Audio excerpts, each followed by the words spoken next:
அனைவருக்கும் வணக்கம். தனுசு ராசினியர்களுக்கு வரும் செவ்வாய்க்கிழமை உங்களுடைய வாழ்வில் இவை நடந்தே தீரும் என்ற வகையில் மேலும் என்ன மாதிரியான நன்மைகள் எல்லாம் உங்களுடைய வாழ்வில் ஏற்பட இருக்கு, குறிப்பா இத்தருணங்கள்ல கிரக நிலைகளின் ரீதியாக அமையிருக்கும் சாதகங்கள் என்ன, பாதகங்கள் என்ன, மேலும் என்ன மாதிரியான முன்னேற்றங்கள் எல்லாம் உங்களுடைய வாழ்வில் ஏற்பட இருக்கு, குறிப்பா இக்காலகட்டத்தை பொறுத்தவரை தனுசு ராசினியர்களான உங்களுக்கு மேலும் என்ன மாதிரியான நன்மைகள் எல்லாம் ஏற்பட இருக்கு என்று பார்க்கும்போது இந்த வரும் செவ்வாயை பொறுத்த வரைக்கும், செவ்வாய்க்கிழமையை பொறுத்த வரைக்கும் சூரிய கிரகணம் வருகிறது. அதோடு சேர்ந்து மாசி அமாவாசையும் நிகழ்கிறது. அதாவது சூரிய கிரகணம் அன்று வரும் மாசி அமாவாசை எந்த நேரத்தில் அமாவாசை தர்ப்பணம் செய்ய வேண்டும் என்று பார்க்கும்போது ஒவ்வொரு ஆண்டும் குறைந்தது ஒரு முறை மற்றும் அதிகபட்சமாக 2 முறை சூரிய கிரகணம் மற்றும் சந்திர கிரகணம் வருங்க. சூரிய கிரகணம் அமாவாசை அன்று தோன்றும். இந்த ஆண்டு பிப்ரவரி மாதம் 17ஆம் தேதி மாசி மாத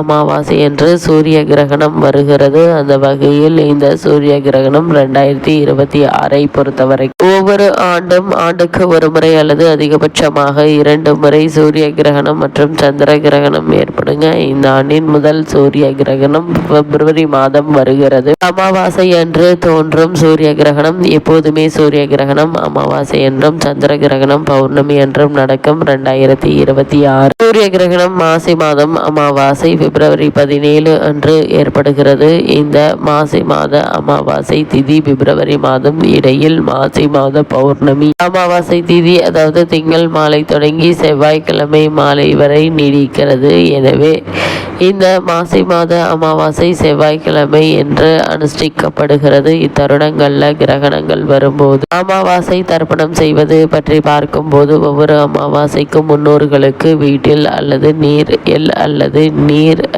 நிலைகளில் தர்ப்பணம் தந்து அல்லது திதி கொடுப்பது வழக்கம். ஆனால் கிரகணம் வரும்போது எப்போது எப்படி திதி கொடுக்க வேண்டும் என்று பார்க்கும்போது இத்தருணங்கள்ல மாசி மாத அமாவாசை தர்ப்பணம் செய்ய உகந்த நேரமாக எவை அமைகிறது என்று பார்க்கும்போது பொதுவாகவே ஒவ்வொரு அமாவாசைக்கும் சூரிய உதயமாகும் நேரம் முதல் அதிகபட்சம் நண்பகல் 12 மணிக்குள் அமாவாசை திதி கொடுக்க வேண்டும். தர்ப்பணம் செய்பவர்கள் அல்லது எள்ளும் நீரும் மட்டும் இறைப்பவர்களில் கூட இதை பின்பற்ற வேண்டும். சூரிய கிரகணம் ஏற்படும் நேரம் என்ன என்று பார்க்கும்போது பிப்ரவரி 17 அன்று சூரிய கிரகணம் இந்தியாவில் தெரியாது. எனவே அமாவாசை திதி எந்த நேரத்தில் கொடுக்க வேண்டும், தவிர்க்க வேண்டும் என்பது பற்றி கவலைப்பட வேண்டாங்க. இக்காலகட்டத்தை பொறுத்த வரைக்கும் அமாவாசை திதி சூரிய கிரகணம் பிற்பகல் 3 மணிக்கு மேல் தொடங்கி 5 மணி வரை நீடிக்கிறது என்பதால் மாசி மாத அமாவாசை என்று கிரகணத்தால் எந்தவித பாதிப்பும் இல்லை என்பதை கிரகநிலைகள் உறுதியளிக்குது. அந்த வகையில் தனுசு ராசினியர்களுக்கு இந்த சூரிய கிரகணத்தின் போது ஏற்படும் மாசி